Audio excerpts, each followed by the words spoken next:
করে রাত জেগে আমাদের আগমনের জন্য অপেক্ষা করেছেন এবং আমাদেরকে শুভেচ্ছা জানানোর জন্য অপেক্ষা করেছেন। আপনাদের সবাইকে আমি আমার ব্যক্তিগত পক্ষ থেকে এবং জাতীয়তাবাদী দল গলাচিপা উপজেলা এবং পৌর বিএনপির পক্ষ থেকে আপনাদেরকে রক্তিম অভিনন্দন এবং শুভেচ্ছা জানাচ্ছি।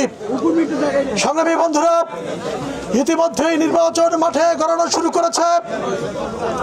বহু দল, বহু প্রার্থীরা জনগণের প্রার্থীকে ভয়ে মাঠ থেকে তুলে দেওয়ার অনেক ষড়যন্ত্র করেছে, কিন্তু কোনো ষড়যন্ত্র কাজে আসেনি। জনগণের প্রার্থী থাকবে এবং আগামী নির্বাচনে জাতীয় সংসদে জনগণের প্রতিনিধি নির্বাচিত হবে। সংগ্রামী বন্ধুরা, ইতিমধ্যেই বিভিন্ন ধরনের ষড়যন্ত্রমূলক শব্দ আপনারা শুনতে পাচ্ছেন। জিতে গেছি, ডিক্লার হয়ে গেছে, ডিক্লারের অপেক্ষায় আছে, এগুলো সব পরাজয়ের লক্ষণ। জনগণের বিজয় সুনিশ্চিত। আমি এই গলাচিপা দশমিনা থেকে শুরু করে বাংলাদেশের মানুষের কাছে একটি উদাত্ত আহ্বান জানাবো। আগামী নির্বাচন বাংলাদেশের জাতি এবং দেশ এবং দেশের স্বাধীনতা সার্বভৌমত্বের জন্য সবচেয়ে গুরুত্বপূর্ণ নির্বাচন। এই নির্বাচন যদি জনগণের মতের অনুযায়ী, জনগণের ভোটাধিকার প্রয়োগের মাধ্যমে জনগণের সরকার প্রতিষ্ঠিত না হয়, জনগণের সংসদ সদস্যরা যদি সংসদে না যায়, এই বাংলাদেশ গভীর ষড়যন্ত্রের গহ্বরে নিয়োজিত হবে। সেখান থেকে এই বাংলাদেশকে টেনে তোলার সম্ভব হবে না। বিভিন্ন সাম্রাজ্যবাদী গোষ্ঠী, বিভিন্ন সার্বভৌমত্ব বিরোধী গোষ্ঠী ষড়যন্ত্রে লিপ্ত রয়েছে। কখন বাংলাদেশকে তারা গ্রাস করবে? একটি অবাধ এবং নিরপেক্ষ নির্বাচনের মাধ্যমে জনগণের ভোটের সরকার, জনগণের সরকার প্রতিষ্ঠিত হলেই সেই স্বাধীনতা সার্বভৌমত্ব সুরক্ষিত হবে এবং মানুষের জাতীয় নিরাপত্তা নিশ্চিত হবে।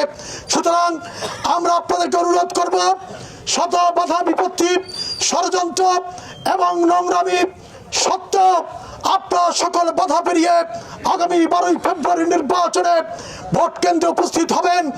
ইতিমধ্যেই আমরা বলেছি আপনাদেরকে, আপনাদের পাশে জনগণের প্রতিনিধি হিসেবে আমরা থাকব, আমাদের নেতা কর্মীরা থাকবে। কোন অপশক্তি, কোন গুন্ডা পান্ডা বাহিনী আপনাদেরকে ন্যূনতম স্পর্শ করতে পারবে না। যদি বাংলাদেশ জাতীয়তাবাদী দলের নেতা কর্মীদের রক্তের উপর দিয়ে আপনাদের গায়ে হাত পড়বে। আমরা অতন্ত্র প্রহরীর মতো ভোট কেন্দ্র পাহারা দেব এবং আমরা বাংলাদেশ জাতীয়তাবাদী দলের নেতা কর্মীদের প্রতি এবং যারা ভালোবেসে আমাদের এই নির্বাচনে শরীক হওয়ার জন্য এসেছেন, বাংলাদেশ জাতীয়তাবাদী দল না করলেও যারা আমাদেরকে ভালো মনে করে এই গলাচিপা দশমিনার ভবিষ্যতের মঙ্গলের কথা চিন্তা করে, উন্নয়নের কথা চিন্তা করে আমাদের সাথে নির্বাচনে সম্পৃক্ত হবেন, তারা মানুষের দ্বারে দ্বারে জিজ্ঞেস করবেন, প্রশ্ন করবেন যে আমাদের এই এলাকার উন্নয়নের জন্য এবং একটি গুন্ডা মাস্তান মুক্ত, নেশাখোর মুক্ত একটি জনপদ তৈরি করার জন্য, একটি শান্তিপূর্ণ জনপদ তৈরি করার জন্য কাকে ভোট দিলে আপনাদের প্রকৃত জনপ্রতিনিধি নির্বাচিত হবে, আপনারা তাকেই ভোট দিন।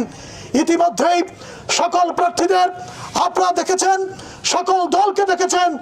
আমরা বাংলাদেশ জাতীয়তাবাদী দল করলেও এবার জনগণের প্রতিনিধি হিসাবে এবং জনগণের মনোনীত প্রার্থী হিসাবে আগামী 12 তারিখের জাতীয় নির্বাচনে প্রতিদ্বন্দ্বিতা করবার সিদ্ধান্ত নিয়েছি। সেই নির্বাচনে জনগণই আমাদের প্রধান শক্তি। গণমাধ্যম যারা জনগণের কণ্ঠস্বর হিসাবে মানুষের বিবেককে মানুষের কাছে, পৃথিবীর কাছে তুলে ধরেন, বাংলাদেশের কাছে তুলে ধরেন, সেই আমাদের প্রাণপ্রিয় গণমাধ্যমের প্রতি অনুরোধ জানাবো, আপনারা সত্য প্রকাশ করুন। কোনো মবের কাছে, কোনো দুর্নীতিবাজের কাছে আপনারা আত্মসমর্পণ করবেন না। আপনাদের বিবেক নিশ্চিত সংবাদ আগামী নির্বাচনে এই পটুয়াখালী 3-এ জনগণের সংসদ সদস্য নির্বাচনে সহায়তা করবে।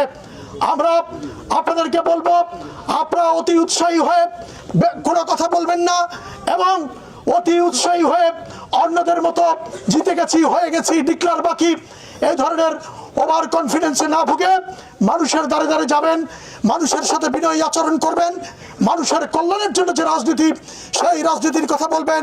আমরা আপনাদের পাশে থেকে মানুষের দ্বারে দ্বারে যাব, মানুষের ভালোবাসা এবং মন জয় করে আগামী নির্বাচনে আমরা জিততে চাই। যদিও এখন পর্যন্ত আমাদের মার্কা আমরা পাইনি, আগামী 22 তারিখের পরে আমাদের আনুষ্ঠানিক প্রচারণা শুরু হবে। আপনাদেরকে যে সমস্ত কাজের কথা বলা হয়েছে, কেন্দ্র কমিটি গঠন, এজেন্টের তালিকাকরণ এবং এজেন্ট প্রশিক্ষণ থেকে শুরু করে সকল একাডেমিক কাজের প্রস্তুতি নিন। অচিরেই আমরা আনুষ্ঠানিকভাবে নির্বাচনের মধ্য দিয়ে আনুষ্ঠানিকভাবে নির্বাচনের মাঠে নামব এবং আমরা ইতিমধ্যেই এই এলাকার জনগণের কাছে এবং এই এলাকার যারা পেশাজীবী শিক্ষিত মানুষরা আছেন তাদের কাছে প্রস্তাব চেয়েছি।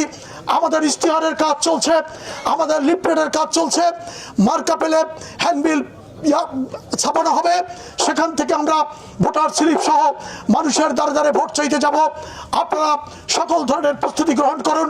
পরিশেষে আবারও এই রাত জেগে আপনারা যারা কৃতজ্ঞতা প্রকাশ করে আজকের মতো বিদায় নিচ্ছি।